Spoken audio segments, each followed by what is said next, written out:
Paychecks, documents, people are going to be in trouble. Yo. We rolling? Yeah, we're rolling. We're rolling, damn. Making sure I clear all the space, because I know last time when we ran into some technical difficulties. Oopsies. We out. Man, it's been a minute. It's been a minute. It's been a minute since we've seen each other. I think it's been a hard week. Like not 5 days, but I'm pretty sure it's been over 7 days. Yeah, it has been. I think the last time was at the show we did in Ipsy, wasn't it? Ipsy, dude. Oh, yeah. So like 2 Wednesdays ago. It's been a minute. That episode's gone. Guys, tell us what's up. We love hanging out with Lisa. Right. We love the 743. The 743. The weed is wheedling already. Dude. It's the 734 Depot Town. Guys, I'm not from Michigan. He gets his numbers mixed up. He's looking at his dice. Yeah, today I brought fidgets because I want to see if I can get Jake into the habit of mindlessly rolling. What do you have? Did you take one? I didn't take a dice. My mindless rolling usually involves this. I'm not a D&D guy. I've never saw the Chris Pine movie. Never played it as a kid. Which as a knights and fantasy type person, you'd be surprised that I don't. It's just, I'm honestly appalled. I'm not a game player like that, though. Not a tabletop player? I sort of. Like, I'll get down with some Monopoly every now and then. Or like, what's the Trivial Pursuit games. I play Catan. Okay. I do play Catan. My daughter and son-in-law down in Texas, he's got a nice little personalized holder for all his little roads and all this stuff. He does. My daughter and him got me into it. And I was like, what in the D&D is this? I mean, it's like D&D light, so. Yeah. But there's cards and pieces of wood, and it's fun. D&D light. It's like Monopoly better. That's probably the better comparison. Monopoly better. Because, dude, I can't play Monopoly tabletop, but the video game, Monopoly Go. No thanks. No, I need the rules to be hard set. Not actually, the laws would actually be this way. It's like, so you stop manipulating. So not doing the house rules. Yeah, house rules. We're going with Parker Brothers here. What they say goes. And turns out, a game can last an hour that way. Guys, play Monopoly right. But dude, I'm so deep in D&D right now. and got your emotional support dice over there. Dice out here. Because, dude, that's one of my favorite jokes. I think it was, no, it's like a I guess I stole it. Where people are like, oh, well, if you're not doing this, I'm going to do this type of joke. On today's episode, Confessions. Look, this is my first time confessing of stealing on camera. But no, dude, yeah, I love my D&D little tag I've been doing recently. It's like, I do my whole video game gamer joke. And like, if I don't get laughs or it just like dies down, I'm like, okay, guys, I'm gonna start swinging. And just 16 hit. And usually, dude, that was my favorite. I then made it a prop joke. I went out like 3 times and it hit every time. Look, turns out your Carrot Top's got props down, bro.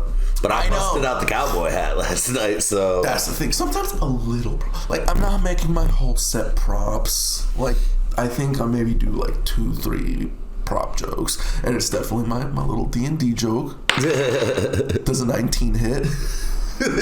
dude, I got Andy and Stephanie to laugh at the same time in the same room. I'm like, I think I'm doing good.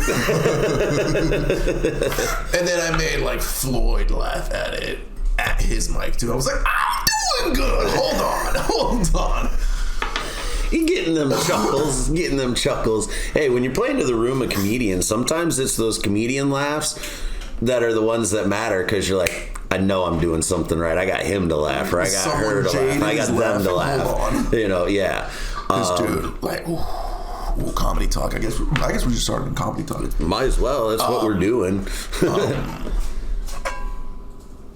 We can roll dice later too. Yeah, we'll roll dice.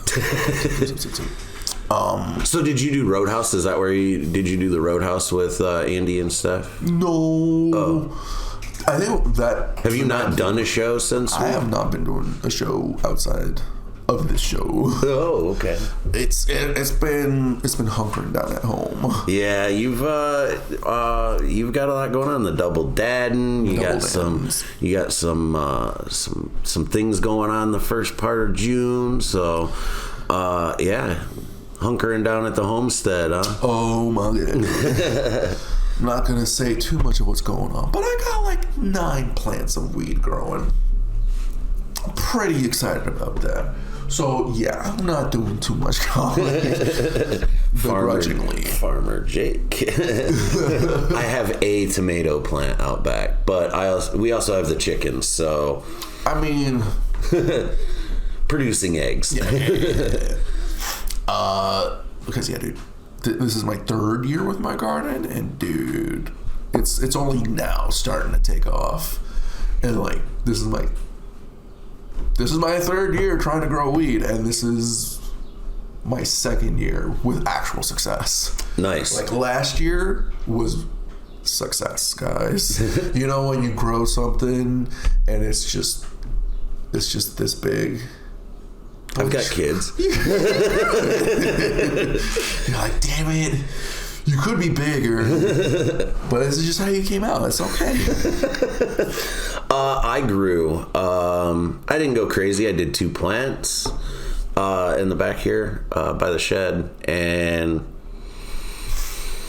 as a beginner, I got a couple clones from a buddy. Threw them in the little fiber cloth pots. Yeah. Put them in a position where they, probably 70-30 sun shade.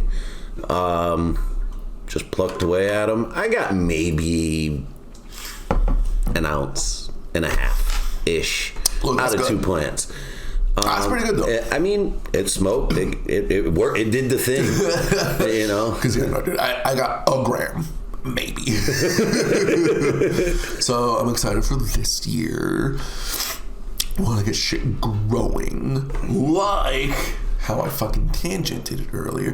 Comedy scene. Getting people to laugh at your shit. I was trying to say, dude, it's really nice getting a hot crowd. Because you're like, dude, yeah, the jokes are joking.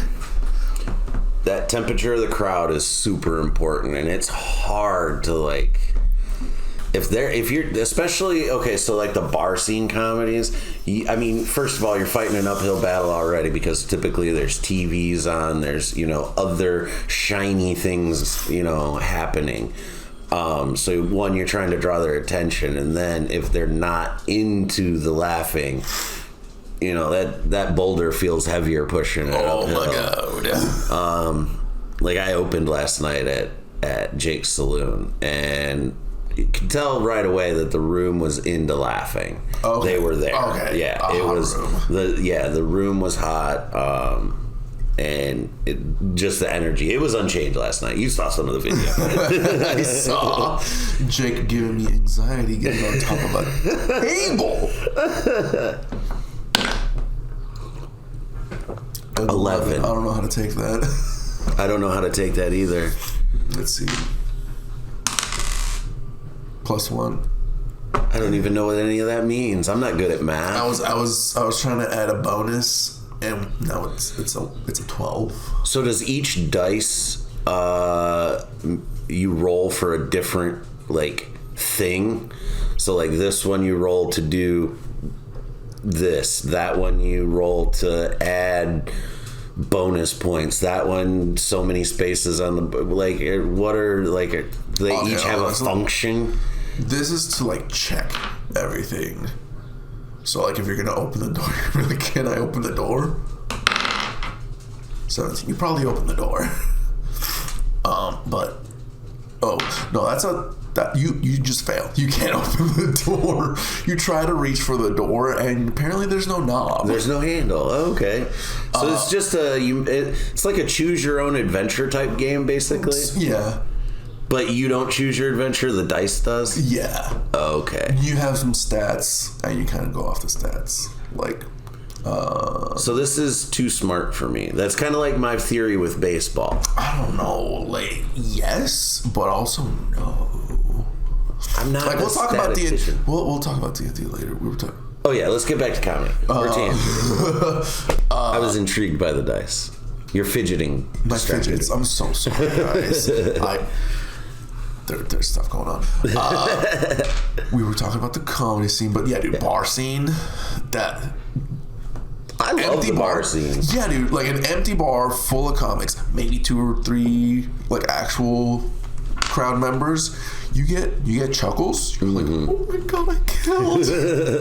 Dude, you get a bar like to just roar, just to go uproar, or to react at all. You're like, oh my god, I got something. Right. And so like that's what I'm saying. Like you're trudging through mud at the bar scene.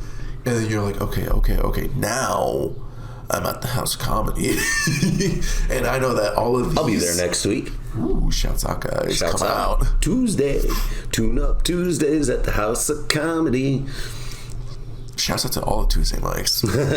House of Comedy, man. You go up and you're like, oh my god, what do I say? And you're like, well, there's all these groaners I got and all these laughies I got. These chuckles I got. Do they all work?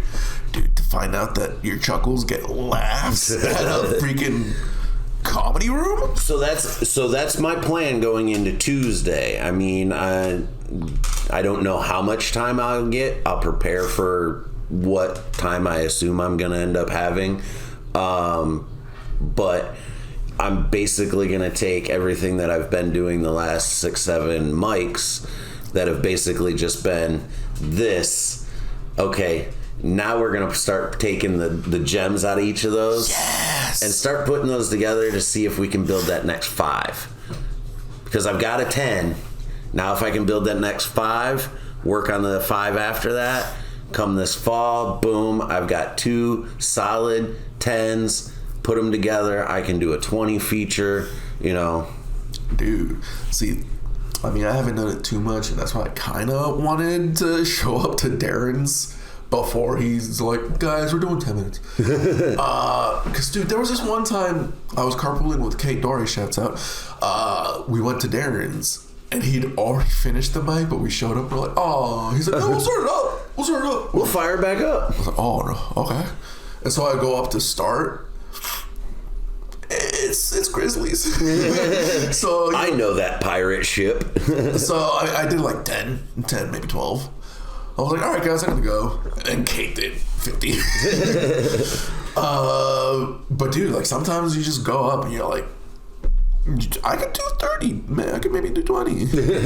Like, maybe it's only actually 15, and I'm just talking to the crowd for 5 to 15. Right. We're going to do... If I'm doing 20, we're getting long story versions of these jokes. You know, that's the thing. Like, there's a lot of other seasoning to these stories, so a lot of them... You know, I say I'm more of a storyteller comedian because it's not, you know, set up punchline joke. You know, it's not the traditional. A lot of it's like wordplay and, you know, funny observations and like twists on words. So it's a little bit of thinking comedy, I guess. It's not highbrow for sure. Trust me, I picked the lowest hanging fruit that I can get. Yo, because someone's got to eat that fruit. And that's the thing, man. You gotta go through all this dirt, and you find stuff. You find stuff. You do. And sometimes you just gotta jump in the dirt. So, dude, I love mud wrestling. Guys. Fundraiser event? That's what I was about to say. Fundraiser event.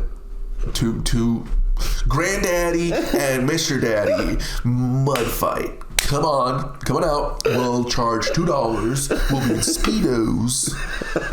We'll shave every inch of our body. Whoa, no. I'll shave every inch of my body. Okay. I'm Jake Madison. I approve this message.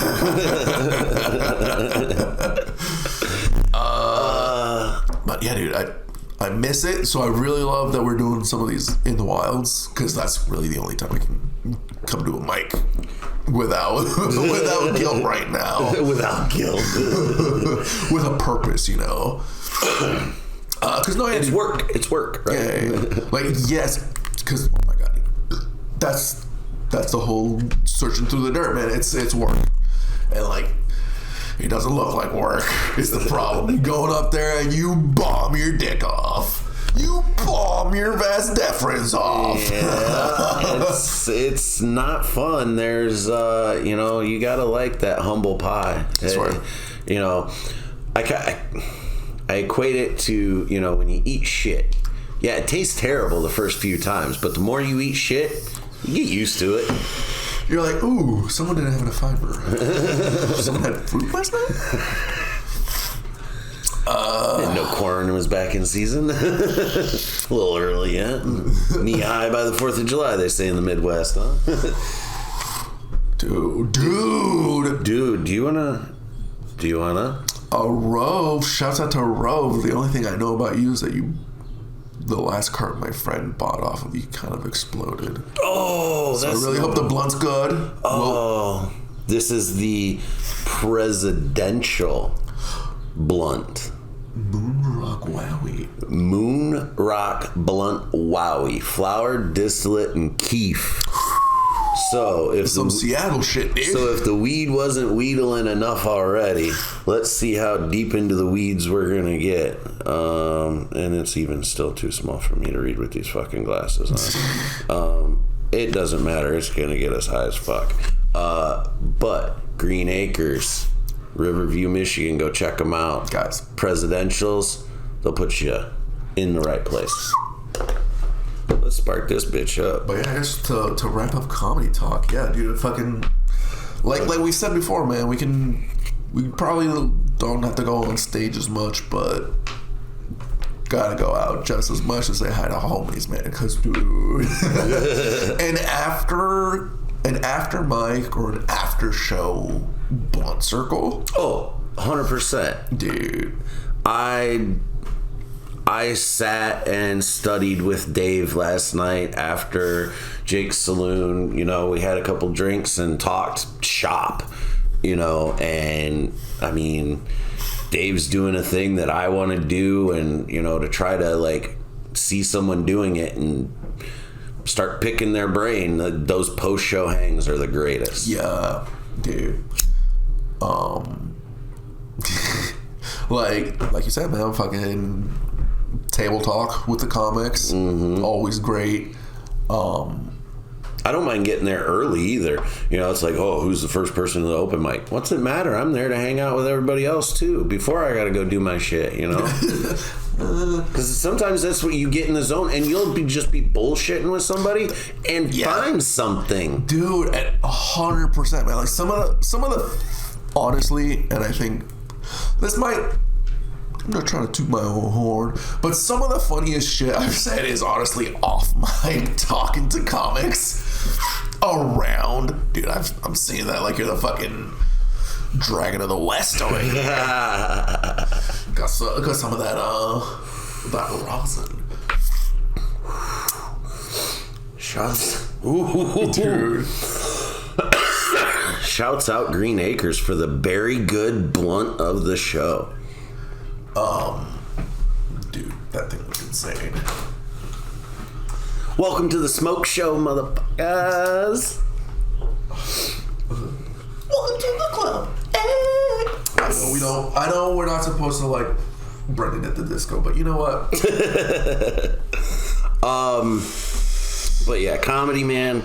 Love it. Can't get enough of it. I've said it a million times. I know I come off jaded. I don't know where I heard it. I've said it before.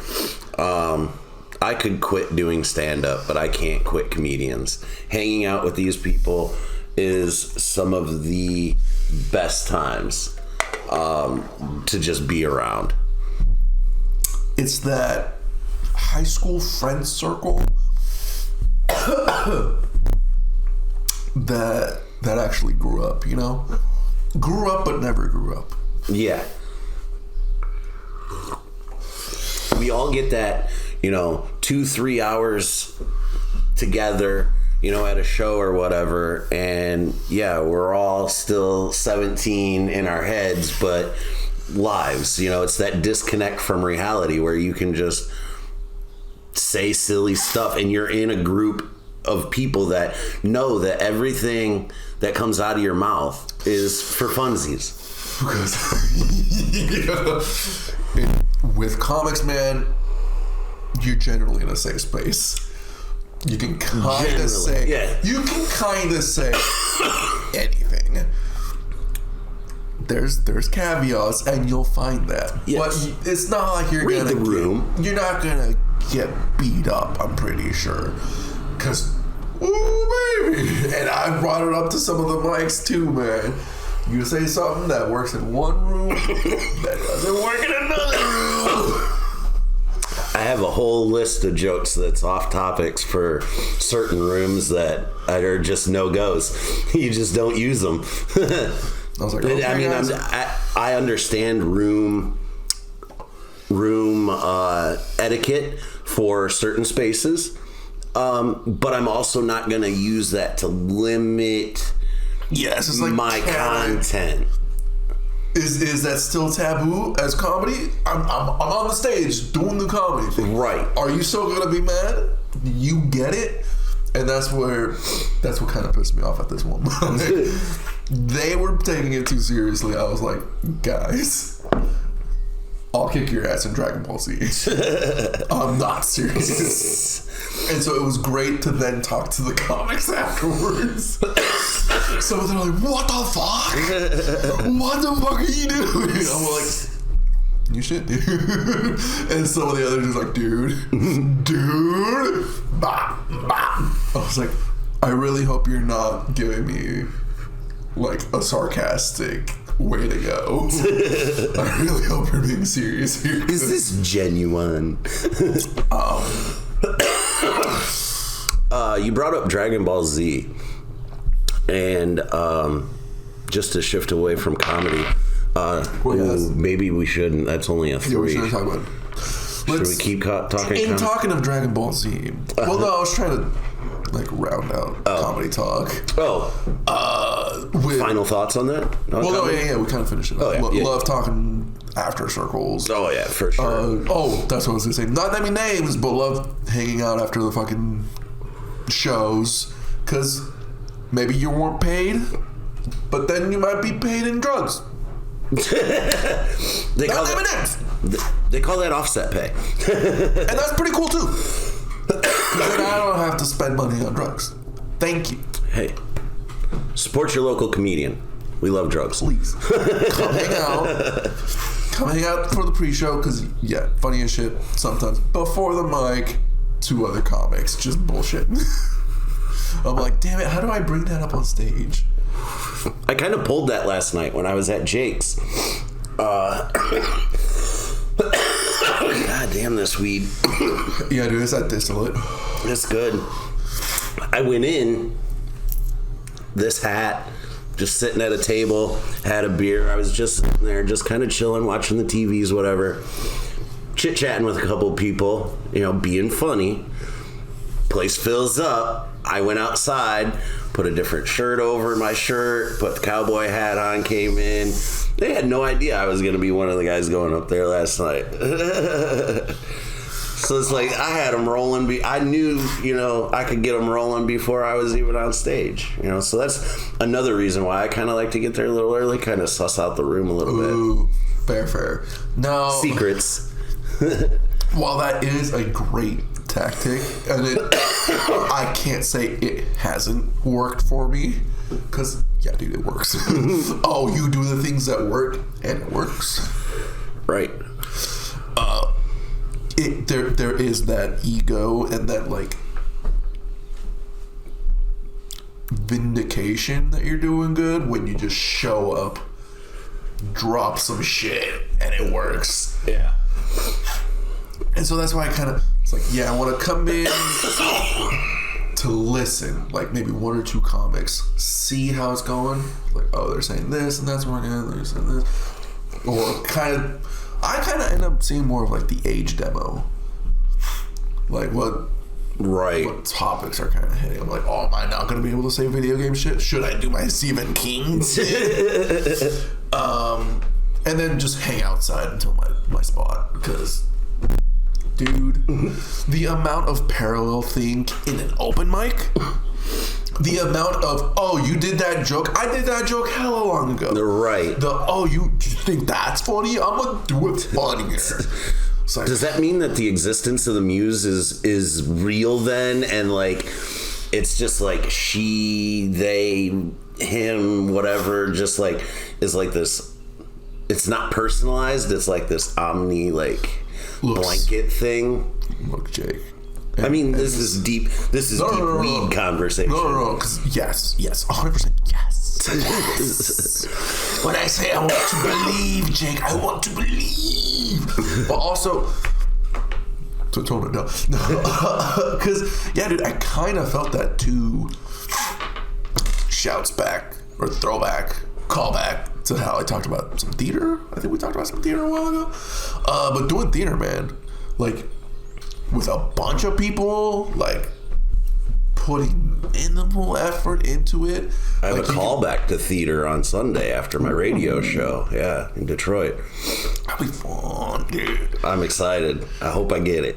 Because to tell me, like, doing a bit, doing a thing, just producing something with other people in like an acting creative way, like with more people that are just like contributing it, you feel it, dude. You're like, 100%. Oh, we're doing something. Hold on. I as much as I like to be alone and in my own head, I am so collaborative because I'm self-aware enough to know that I don't have the tools in my toolbox to execute said idea. It takes a village, people. It literally takes a village. 100%, dude. It's part of the reason why I want to get into, doing more producing shows, because it's something I enjoy to do. I'm good at it, and I want to help other people have that opportunity to show their craft as well. So it's not, just like, well, I'm not getting booked, I'll make my own thing. No, I want to do a thing to help everybody else do a thing as well. We're supposed to be helping each other. So yeah, guys, I know I've gone around the comedy scene and given you open invitations. I'm sorry. Turns out it is a little more difficult to coordinate a schedule to meet for like 3 hours. It is. But guys, still open invitation. We'll be putting the list together. Again, trying to wrap up comedy talk. Like, I think, like you said, maybe mid-July onward, we're gonna start ramping it up. We know we're gonna have a summer of someone. Yeah, we're thinking about a summer of someone. Oh, what was that one day movie with Joseph Gordon-Levitt's 100 Days of Summer? 100 Days of Someone. But we'll keep that on the DL for right now. Yeah, we don't want to... You see what I did there? Guys. You see what I did there? Yeah, guys, I do want you to still come on. It's just... Oh, for sure. I know some of us are more willing to drive away from our place for absolutely nothing. And I know that some of us actually have lives. So, hit me up your sketchy for late July. And we're gonna fucking talk your ear off about fucking cartoons. Cartoons, video games, D&D, dice. God, that's a lot. What you want to do at our mall? That's a lot of D's. Who plays you in a movie? We got all sorts of fun stuff. Man, I can't wait to get our friends involved. We're working on a wheel. Oh, yeah. There's going to be production meetings over the summer, so production value's about to go up. From 1 bag of chips to 2. Guys. Now keep in mind, those bags of chips are only about a third full. There's a lot of air in there. We're only getting it for a deal. So hopefully they work.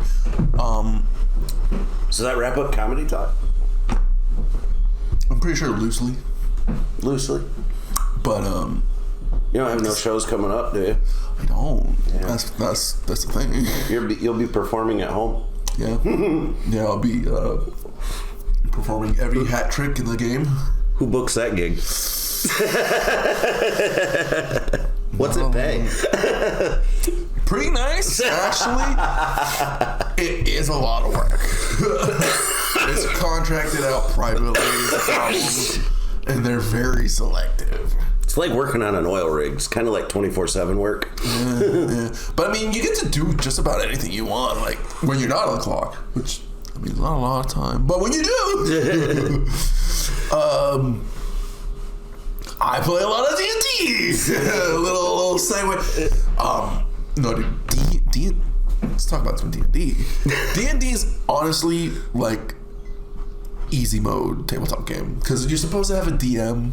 You're supposed to have something. That's a dungeon master, right? Dungeon master. Ooh. I know the lingo. Watch out. He knows Rumpelstiltskin's name. I'm a hip bitch. Like the most complicated thing is setting up your character. I have seen that it can. Which personality would you like me to pull out of my head to use? I mean, I could build a million characters. I am an actor. Anyone. You just have to then build it around your 6 stats, which I believe are strength, 2, dexterity, 1, constitution. I don't know what that means. That'd be your health. Oh, that's a -3. Your wisdom. What's the top number? Well, I'm just hold on. Well, let's say 5. Okay. Wisdom. So I'll be at a 7. I'm like Gandalf the Grey, bro. Okay, no, because look. The lowest number you can have, I think, is 8. At least going off the Baldur's Gate.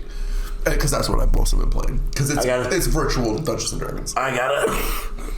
Hey, we're going to talk about that. You gotta choose. Look, you gotta choose race, gender. Woo! Distillate, guys. Only pussies tap Watch out on your distillates. They hurt. They hurt when you burn. That's why they are supposed to be vaporized. Also dabbed. Oof. Race, gender, class, and then subclass. And then background.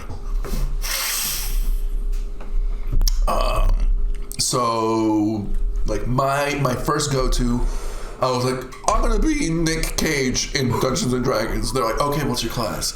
And we're like, a tiefling. You know, like, a what? A tiefling is an elf breed that has a lineage with devils. Because how many books do I have to backstory to figure out this game? It's like the instruction manual this thick. I mean, there's whole sections in libraries dedicated to this shit. Yes, because there's honestly 3 books you need. It's Monsters, the Gamer's Manual, and... Just give me a deck of freaking Naked Lady cards and like let's play some War or something.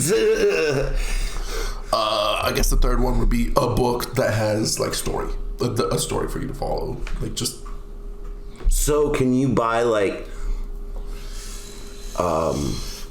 appendages, like, or whatever it's called, where I mean, you get the one that's got stories in it. Say you finish that one, can you go and buy volume 2? Or yeah, basically. So it'd be they're pre-written stories, because I've seen calls. There's pre-baked ones. So callbacks.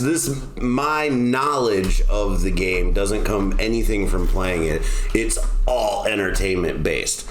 There's a Bob's Burgers episode about it. You know, there's episodes in TV that have elements of it. That's where Did you watch the Future Rebel one? Remind me of it again. I'm sure I have. Oh, I've watched I'm pretty sure it's in that. Is it in the movie era? In the movie season. Where it was like 6, like, hour-and-a-half long specials. The D&D one was pretty close to what happens in D&D. Where, again, you just got... something happens. I feel like I might have,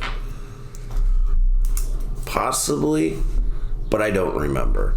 So I may have to go back and read your dex, your con, your whiz, my whiz, and your your charisma. Ooh, that's 100. Charisma. No, you get a max of. You can naturally build to 20. You can naturally start at 17. God damn. Oh, I'm hit it for a couple times, man. The lowest you can go, I think. Trying to put me out over here. Look, dude, this is what I'm saying, man. It's like hot pass. Seattle fucking tempered me in the fucking weed game, bro. Oh, I got a late start. So yeah, lowest you can go. You said you have no strength. Well, I've got old man strength. I'm good for like. All right, so you get 10. You get no bonus. Tiny little like bursts. Like I'm good for a minute, and then don't ask me to do nothing the rest of the fucking day. Like. And 8 would be a -1. So whenever you roll for a strength, you would add your strength bonus, and because you have a -1, you'd have to subtract. Okay, there's too much weed for this math. But that sounds... I mean, I'm following what you're saying. It makes sense. So, and you said you have old man strength. I say you get no bonus, you get no debuff. You're at 10. That's a 0. This is old man dad bod here. And so what, you say you have bad health? I mean, I smoke a pack a day. The last homemade meal I made, probably 8, was my wife made dinner a couple days ago. Other than that, I've been on the road. Could you run a mile? No. Let's see. That's a 0. I don't even run to the fridge. I saunter. Wait, you say you have knee problems? Yeah, That's a -1. Knee problems. That's a -1. Stamina issues. Like, you say you have no dex? That's dexterity, right? Yeah, I'm not very limber. Like, how good are you with your hands? Let's say good. That's a 12. That's a +1. You say you have high wisdom? Mm-hmm. Okay. Very high wisdom. Dude, you just keep setting them on the tee for me. You want me to keep whacking them out of the park or what? Batting practice, taking them reps. Okay, so again, like that would mean a 20, that would be a +4. So you think you have a +4 in wisdom, intelligence, or charisma? Charisma. A +4? Mm-hmm. Okay, so that's Oh yeah, I can. Highest I can get you 17. That's plus 3. I'm a good salesman.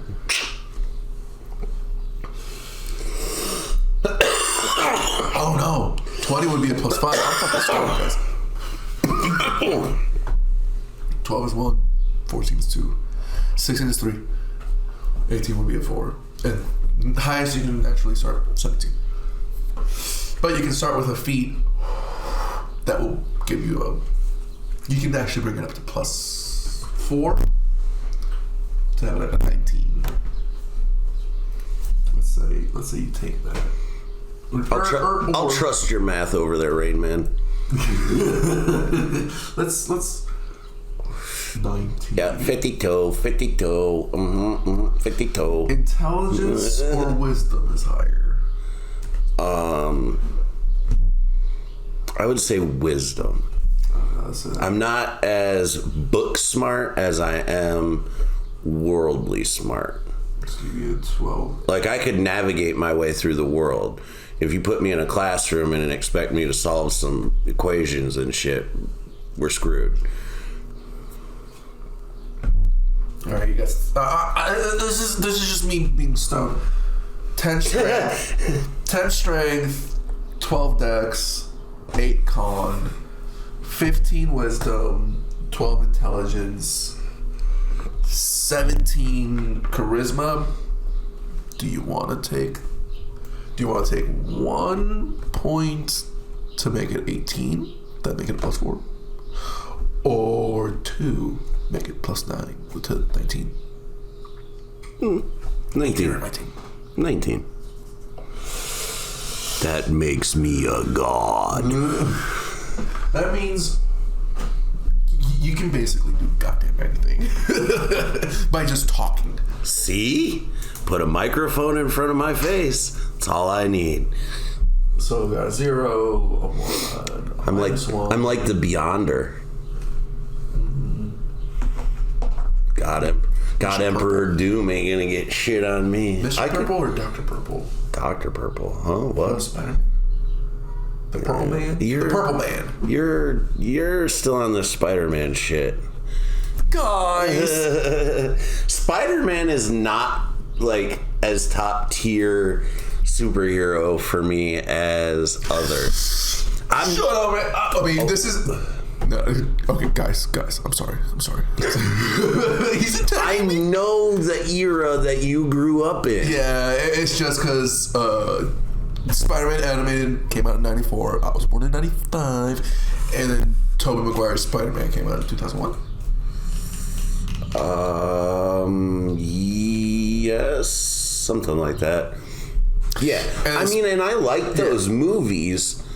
I'm just not, that's just it. Just directed me that way. And in the 90s, I was more Batman the Animated Series and X-Men instead of Spider-Man. I never even... There's not much left on that. But, yeah, I just never really got into the Spider-Man. And like I said, I went back and watched... per your recommendation, the Secret Wars version of Spider-Man, and and maybe they were gonna try some shit like that when they introduced Madam Web, but Sony can't make a universe to save their life, and all they've got to hold on to is Spider-Man. So and his little cast of characters, it's gonna take a gazillion dollars for Marvel to eventually buy those rights back. It's like Marvel's kind of like that dad that screwed up, got divorced, and lost everything, and now he's just slowly rebuilding his life. Got the X-Men back, got Blade back. He's still that one thing, that Corvette that he can't get yet. Spider-Man. Still gets to see him on the weekends. They collab, get to hang out. I know that's a fucked up comparison, but I'm just saying. I've been trying to watch X-Men. I just haven't gotten around to it because I've been trying to watch Wakanda Forever, and I just can't get myself to finish it. Are you talking the X-Men movies or the animated? Yeah. Okay, yeah, definitely. I want to watch the original one to go into X-Men 97. X-Men 97. Yeah, because next year, as we start to dive into the Marvel madness, yeah, season 2 of that show comes out next year. Yes, which will probably be like a spring release, I think, like a March. I think last year it was February is when it came out. But that X-Men 97 was, it was a show that like scratched the surface of the tones of what X-Men is about, is like being different and all that, like the segregation, all the shit. Little ahead of its time, very relevant now, but it's a show that grew up with us. That show made me cry, made me emotional. Like, it was literally an animated adult soap opera. It's freaking amazing. The art, all of it. I've been getting clips. I've been getting clips in my feeds, and I got some X-Men 97. I was like, I want to watch it. I might just watch it. The name's Gambit. Remember it.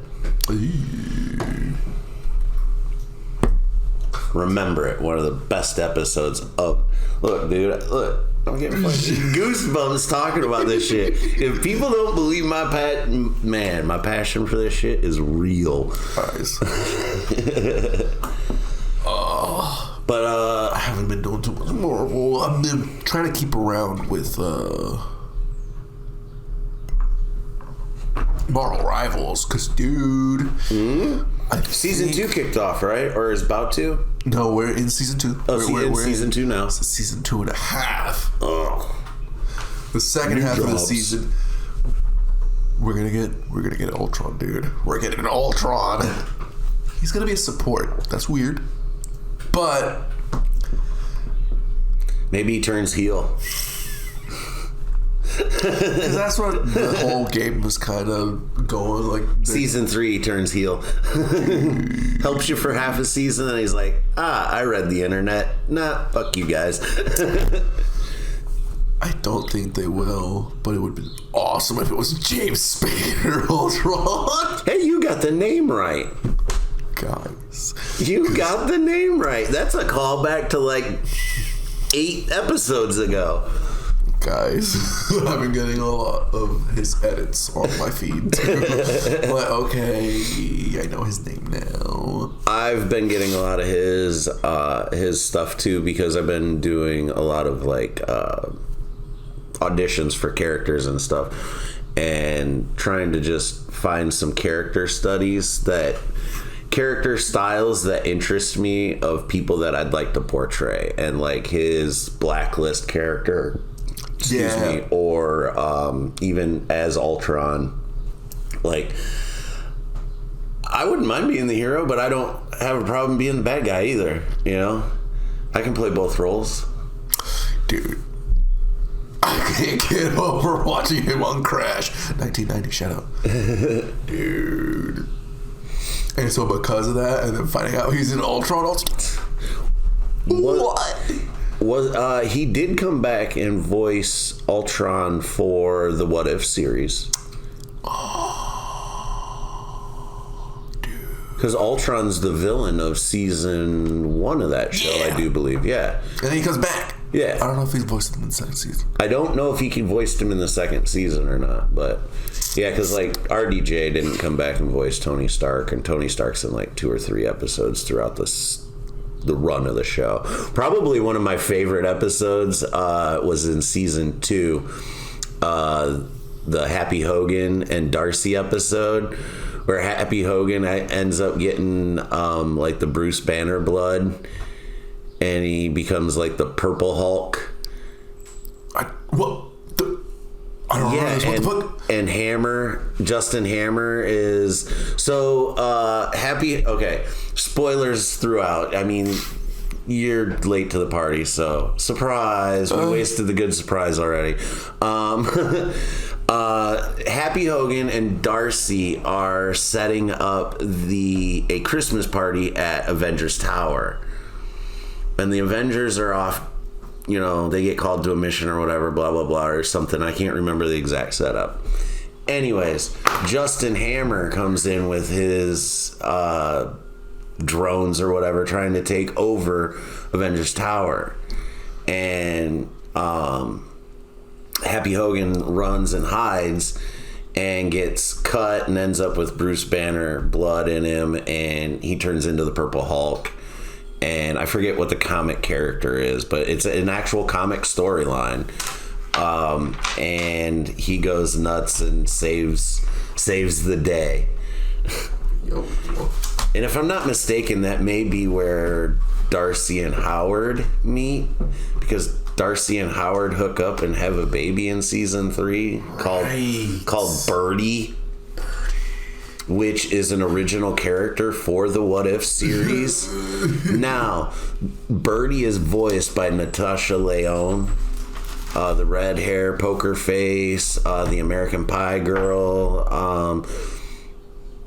She was in Orange is the New Black. She's got a very distinct voice. She sounds like she smokes like 9 packs a day. Right. You know who I'm talking about. No? Okay. You'll look it up. Jamie, pull that up. Bring it up. But anyways, so she voices that character. Now she also is on the list of characters in Fantastic Four. Now, if they're bringing Birdie as this like multiversal element into this, I don't know. I liked it enough for the animated version. It was okay. I didn't really care for the What If series finale. That season 3 was very mid, as the kids would say. Season 1 was probably the best. 2 had a few gems. 3 didn't care. I lost more of the fucking the individual episodes, like the overarching was like yeah, right, yes, exactly. Some very targeted episodes were good, but overall story-wise didn't do anything for me. Apparently that rumor is that may just kind of be one of those things that just kind of like distances itself further. It's like a one-off thing. They're not gonna probably do it again, which I mean is fair. Like peak and then okay, you learned your lesson. Now do it with Star Wars, but do it right. Yeah, what you guys did like like legit what ifs, like not these wild dude. Because I've been getting a bunch of Darth Vader stuff like show up on my feed too. I was like, dude, can we get more Vader lore? Like, I know there's a bunch of like extended universe, like there's some comic stuff out there. Shouts out Mark Bernardin from the Fat Man Beyond podcast with Kevin Smith. He actually did a Darth Vader thing with Star Wars, comic wise. Wrote some stories. He's going to be doing some writing for the Eyes of Wakanda show too. I'm not sure what all his credits are. But I know he'd mentioned it on the podcast, on their podcast before. But yeah, so I'm excited for that. He's pretty talented. Shouts out, dude. Fucking. Did you ever watch that Hulu show? It was about the Stephen King books. It was like all different aspects of all the books, and it was all put into one show type thing. No, I think he wrote on that one too. Jamie, look that up. I'll have to look that up. But yeah, I think he wrote on that too. And you being a Stephen King guy, I figured that'd be something that you would enjoy. I'd like to, because I'm trying to little transition. Trying to finish the Black Tower series by Stephen King. Reading? No. Listening. Oh, listening. And dude, I think I'm on book 4, and I don't care. Little spoilers. Isn't there a movie? I believe so. I don't. 2 of them, right? Eldris Ibre is in it. Ooh, I need to check it out because it's an octology, I think. Oh, there's 8? There's 8 books. There are books that kind of intertwine. Like, apparently Carrie, It, and Salem's Lot kind of... I was right. ...get connected into it. But... Ooh, Eldris Ibre and Matthew McConaughey. All right. Which one are they? Roland is Ildris. Ooh. And Walter O'Dim is Matthew McConaughey. Eso yo no me acuerdo. Because, yeah, dude, like, book 1 is there's there's only the one. Book 2 gets wacky. Book 3 continues to be wacky. But now, so like Harry 4, Potter, but Stephen King style. I mean, kind of, yeah. A lot more fucking. A lot more magic is made with bullets. I kind of like it. I kind of like it up until where we are right now, where it's a bunch of backstory on spoilers, background on the gunslingers and Roland himself. And I'm like, I'm so tired of listening to the fucking perspective of Roland's love interest. I don't give a fuck. Can we get back to the fucking whatever? And I'm like, I'm pretty sure that's just gonna be this book.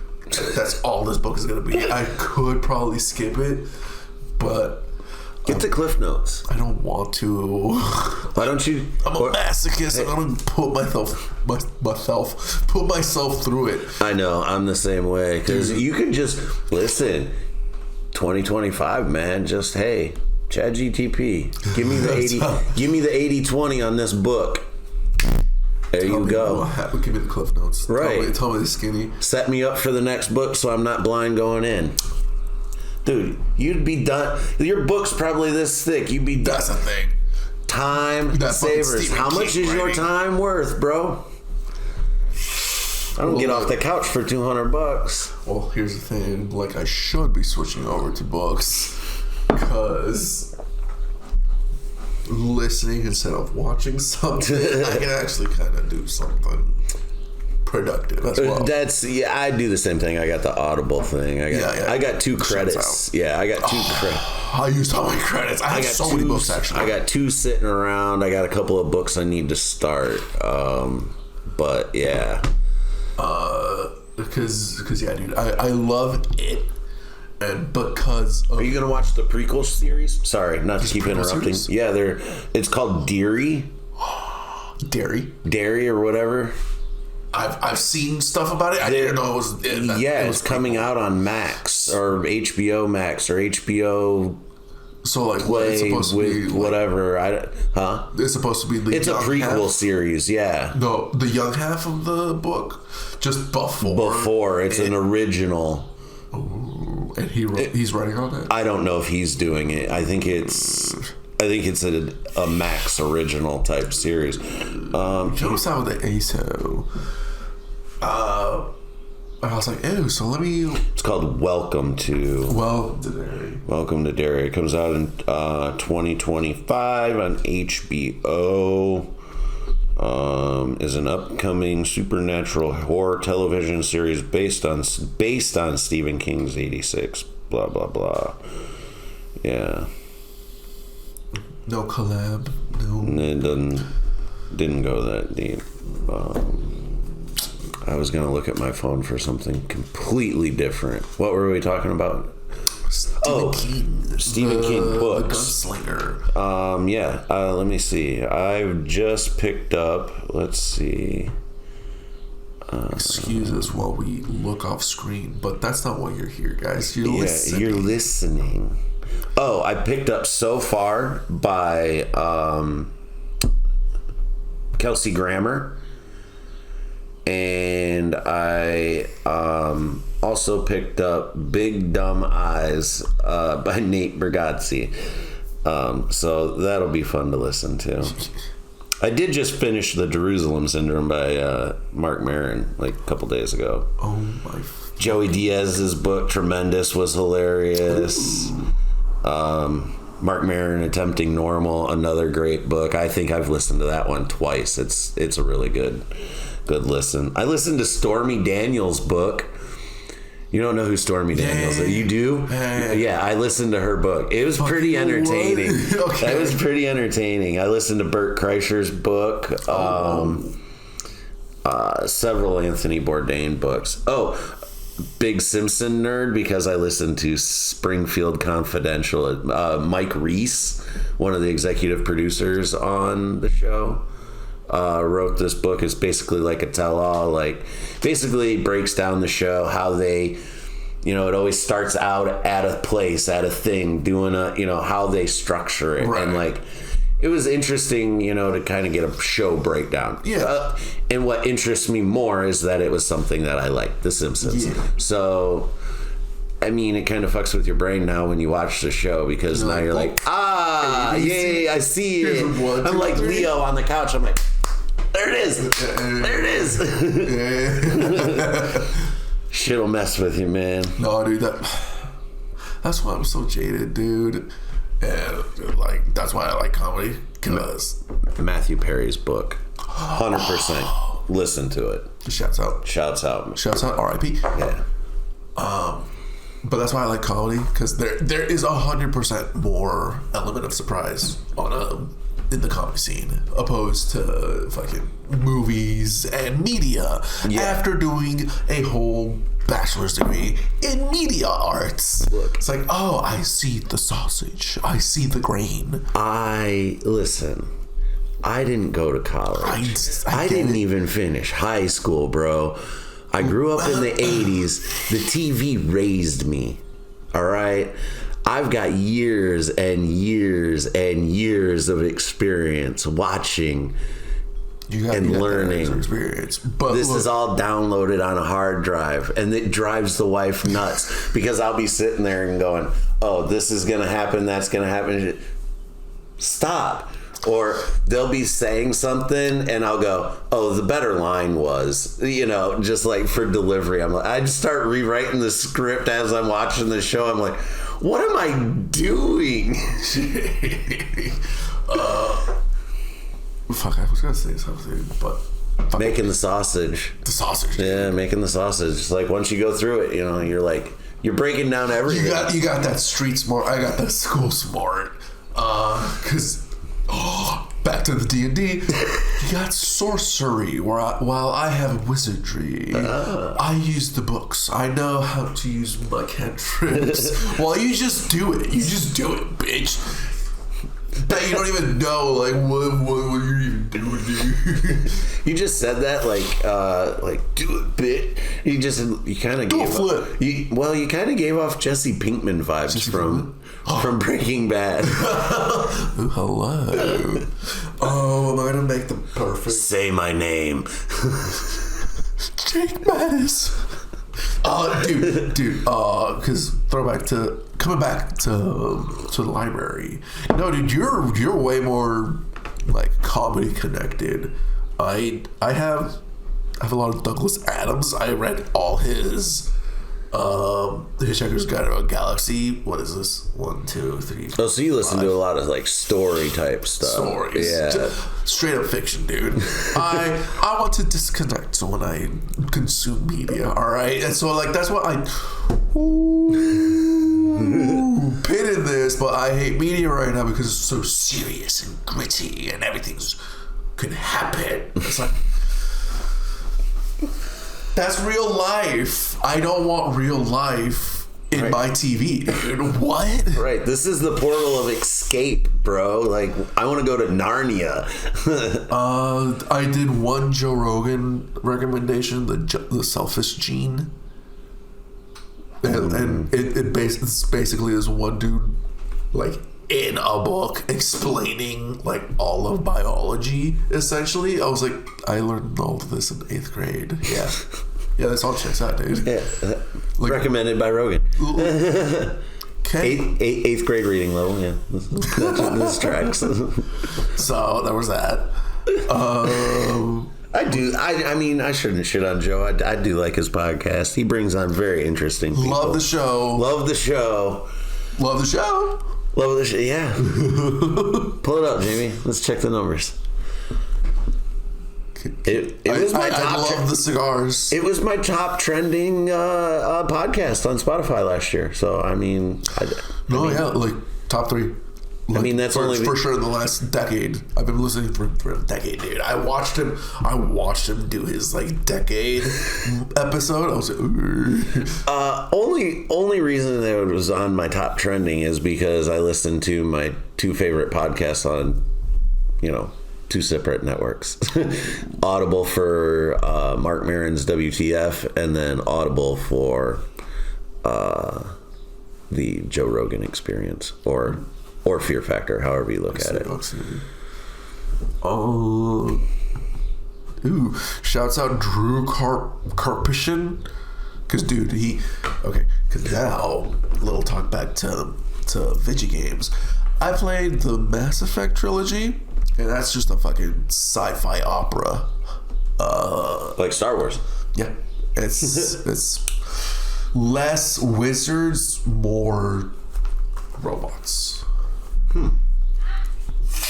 There's still psychic powers, but it's because of sci-fi, like actual science, not the Force. This dude popped out 3 books, so because it's in the same universe, I'm calling it the trilogy. They're kind of disconnected. No, they kind of follow one dude, like B plot wise. One POV guy, sort of. And fucking love the explanation, because it's like, yes, that's exactly what happens in the games, dude. So shouts out the Mass Effect books. They're great. Just read the Drew Karpyshyn, dude, because there's like a 4th or 5th and maybe 5th book. Those are hot trash as far as I have read. So don't read those. Read the Drew Karpyshyn. Love you.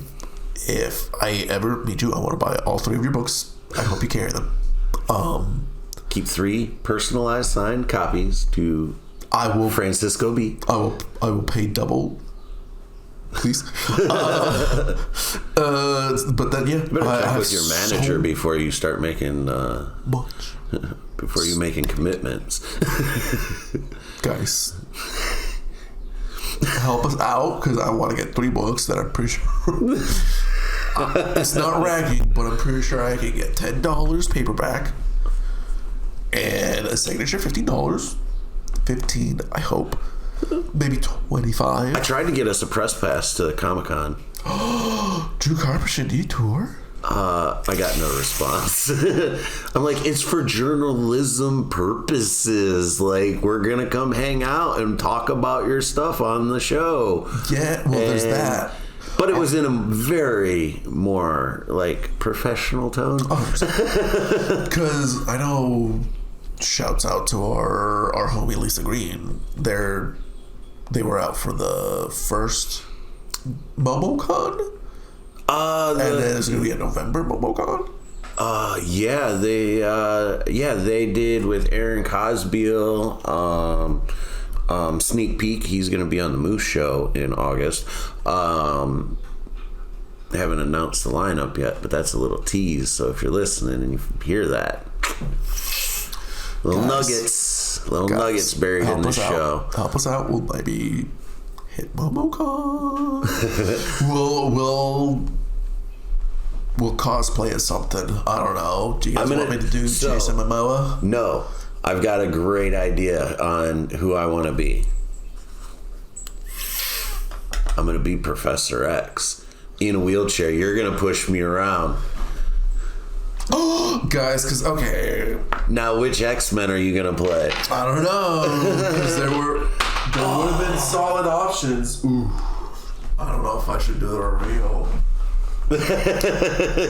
You're like, I'm going to keep this one close to the vest. You can keep it off camera. Oh, my Lord. Because I was trying to think. One more inspiration roll, guys. All right, guys. The 17 hit. Because, guys, I need to know what I should cosplay. Because, especially now with I got a nice little chop. I got this little hat hair. So I can't do my long hair characters. Maybe a pompadour? Psychic character crossover, Jake. You'll be Professor X. I can be Josuke from JoJo's Bizarre Adventure Part 4. I have no idea who that is. Anyways. Because look, okay. JoJo's Bizarre Adventure is an anthology. I know JoJo Circus Clown. Not the same guy. Oh. You should check out JoJo's Bizarre Adventure if you want. Because it's anime and it's very anime. Because it is the anime that kind of shaped a lot of like anime plot. So it was early trendsetter. Early trends, because dude, it's been since around. This guy, the mangaka, the manga author, has been around since the 70s. Took off in the 80s. So he's been writing for a hot minute. Writing and drawing. Mangaka. So he's got now 9 parts. Newest part is part 9, set in Hawaii. They're all set in different spots. Nice. The first one, the one that starts it all, is in England.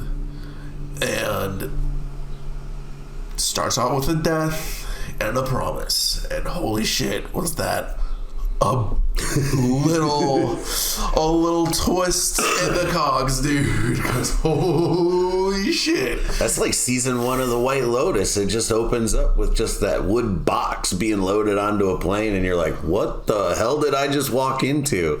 And then it's like, rewind, and you're like, oh, it's a who did it tale. Ooh, no, this was not like that? This is not like that at all. This is vindictive guy from abusive family comes into a rich, cushy family. This sounds like the role I'm playing on stage if I get the part. You'd be the one coming into the family? I'd be the family, but not happy with the family, how they got their money. No. The Joestars are a proud, noble family.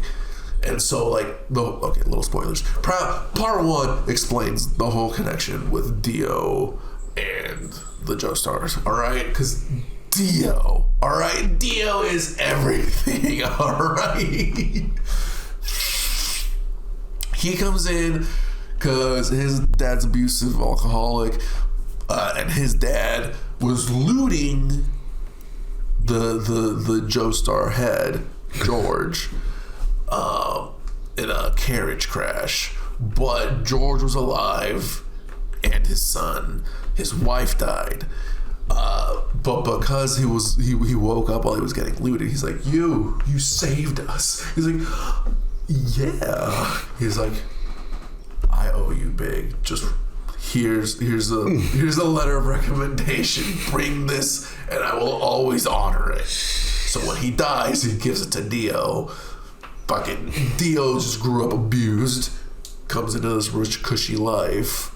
He's like, I hate you, Jonathan. The baby, now the same age. You've spurred my I have something to pitch you off air. Ooh. Dude, it's gonna be pretty JoJo's. But anyways, that one ends up being vampires and martial arts. Sure. That's how it starts, but then it turns out into vampires and martial arts. With special breathing martial arts. Hamon the Ripple. If you breathe, you can basically channel ki and basically do like numbing things so you can extend your arm a little more than usual. I've heard of things like this, like almost like that deep meditation where like breathing like almost gives you like this superhuman ability, like you can heal faster just by breathing at a different, pace or whatever. And so you can kind of imbue it into other things, so you can make plant matter, anything that's living, kind of have a little extra juice, and you can attack with it, so that gets creative. But then the writer had an idea. He's like, what if? Oh, he went to what if style too. Then. What if also, and better, psychic powers that are also your soul? What if that gets a little wild, bro? What if alien psychic powers? Because then he explains it. Turns out it's because it's an alien metal that eats living beings. But if you fight it off, because it gives you a high fever, and if you survive the fever, you get psychic powers. You have strong fighting spirit. And so your fighting spirit now. Do this. Like this. No, Wolverine style. There we go. We could get that hair and shave your mutton chops. And you I've could been thinking about doing mutton chops. You've seen Logan. We could do old man Professor X with a beard, whiten my beard a little bit, and I can slouch down and I'll have like a seizure he does in the movie, and you can be like, damn it, Charles, why you gotta be like this, bub? I want to be Josuke, because he's got a pompadour, dude. It's part 4, sticking with psychic alien baby souls. Josuke's got a psychic power that heals. Here's what we do. We get a remote control for the wheelchair, and you do this, and I move the wheelchair. Your psychic powers, you're pushing me in the wheelchair without touching it. Okay, the weed's wheedling. We need to write that down, guys. We'll put a pin in that. Cosplay. Who do you think we should cosplay? Drop us a line. Phone number is blah blah blah. Yeah, right. ABC 123 leave a message in the comments below. Like, subscribe, and do all those things. You had mentioned Baldur's Gate earlier. I had sent you a picture last night. Guys, I hit you with the you up text late, and I sent you some I guess you would consider it porn. Netflix is reportedly, this is rumor, this isn't verified news outlet. 19 guys, does that hit? But apparently Netflix is in negotiations to take on Baldur's Gate adaptation live action. Yeah, I figured I might have got your panties wet last night. I got really excited. I'm not holding my breath. But I hear they did one shot really well, so I thought a lot of people would be I thought maybe even you would be really excited. I am, but for Baldur's Gate, this was my big whole undertaking. Yes, and here's the whole thing of why I had my whole rant joke bit at 734. There you go. You get the numbers right. A while back ago, because of the Fallout series. Is that lore accurate? I don't know. Let me check. Actually, yeah, that would happen. You know what? Hold on. That would happen. Actually, yes. Go off, keep doing that. That's exactly what would have happened, dude. Because it was also after watching the D&D movie. Recommend watching the D&D movie. 1, I'm not a big Chris Pine fan. 2, I'm not a D&D fan. 2 strikes. It's like softball rules. 2 strikes, you're out. No. This is like not. This is like missing out on croissants because it's spelled croissant. No, dude. Yeah. They're using all the things that sound bad. You should still watch the movie. Because it does look weird. It does look weird at certain points, but 100% of the time the movie was like they would do that. It was less of would they do that? Would they do that? It was more like, why did they do that? I will dip my toe in the water.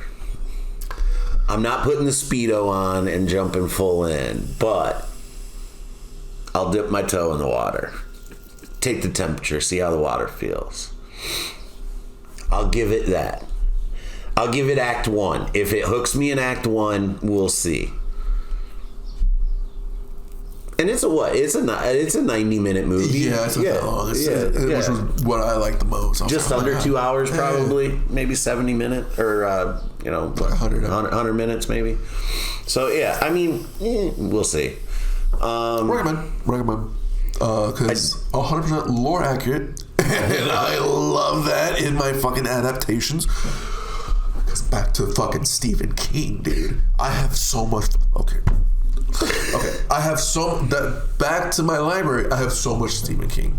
Out of my I have 44 titles, and most of them are Stephen King. You've had Audible a lot longer than I have. 2016. Yeah, I only got it in 2020. Lockdown. Yeah. I was always salty, and friends were in turn confusedly salty. They're like, why do you care? You watched the movie. Was the movie good? I'm like, yes, but it was like confusing. Like, yeah, there's ambiguity, but it was also confusing because there's so much in The Shining, dude. There's so much in The Shining, the book, that makes it different from the movie, which is like where I get where Kubrick and King differ. It's like, okay, yes. Shining the movie is based off Shining the book. But Shining the book, Heike's better because it develops more instead of being like a visual teller, you know. Yes, it had, because play or all work no play, that whole building up, love it. Yeah, I'm sure, because you have more runway to land the fucking plane. Which in a movie, even nowadays, you got max 3 hours, or you're turning it into a mini series, or part 1 and part 2 for cash grabs. Miniseries. Which, by the way, a comedian had mentioned that something about you're ending on a sequel. Why not complete the trilogy? Studio funding fell through. Guys, come on. So the only book to movie adaptations that back in school, yes, To Kill a Mockingbird did it. Don't remember it. I watched it. I've watched it. It was a thing. I know the people. I know the thing happens. I know the Boo Radleys and the whatevers. But like the Hunger Games, the books, way better. Oh, I liked the books better than I did the movies. It was the one thing that leading up to the first movie. This is when I was writing movie reviews. So I wanted to get that perspective. So I forced myself to read these books. I'm not a big reader. But I read them and I enjoyed them. So when I went and saw that first movie, like in the first 15 minutes, I'm going, that's different in the book. That's not. Why are they? Okay, I guess. Yeah. And I'm like, oh, that's why the books are better. I get it, but I'm a visual guy. If I don't know any better, I don't know any better, right? sure. Because, dude, like, here's the thing. But I will listen to someone tell me a story, but that doesn't mean I'm going to go back to listen to The Shining. I don't think I would. Who narrates it? That's another big thing. I do need to look at who narrates it, because I might read it every, like, 5 years. It might be coming up to that. Because now it's a good book, but, like, to read it every year. Because, no, I liked the most of the first It remake. Did not like what they were doing with that one other kid, the evil kid, the bully kid. Because there's a whole shebang in the older half of the story, which, like, I liked everything until that. Because how are we gonna do the second? What? Like, I know he's a thing in the second half, but, like, whatever. And so that's the thing. Like, some adaptations do it better. Keep it simple, stupid. I mean, and that's what I want. Like, don't make it better. Don't change it. Because don't change it too much. Because there's a bunch of... Take the ingredients and add some spice, but, leave the ingredients There's a few anime live action adaptations. Like, I think it was...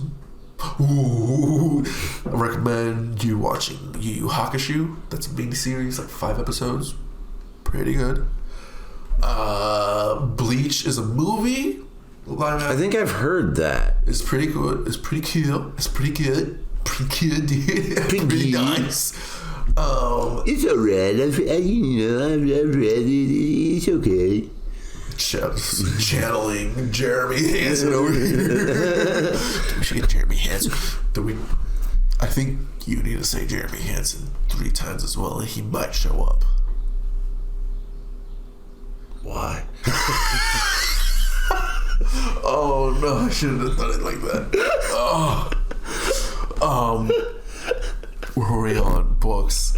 It's funny, Jeremy Hansen, it's always like I'm somewhere and then just all of a sudden he's like, he's always a late shower. Like, where did, like, the party's like halfway done and there's this guy. You missed like the best part.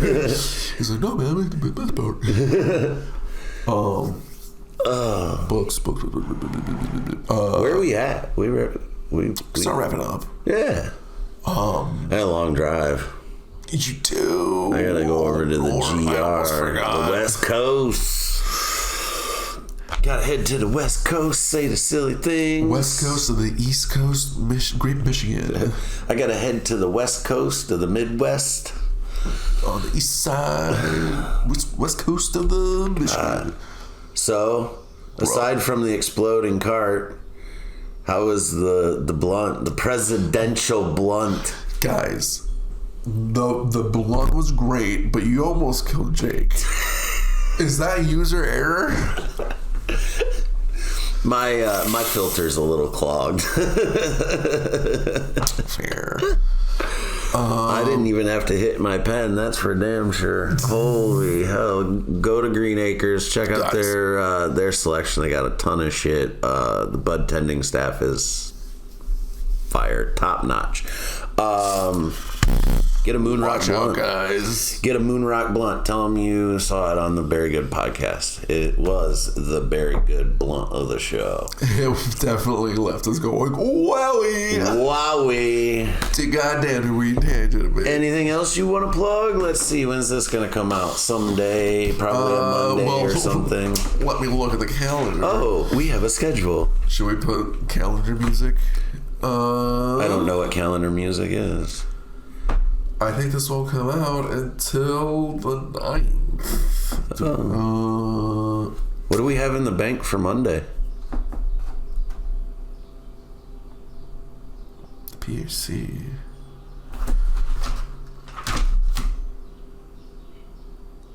We got something going on.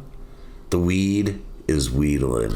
So we're gonna wrap this shit up. We need to figure this off mic. Figure this out off mic. We're gonna settle the schedule, and we'll have the promos out. Much going on in June. It is basically the death of comedy. Yeah, it's pretty slow. You're taking the first half off. I'm taking the second half off. So we're probably gonna be hitting those mics in July.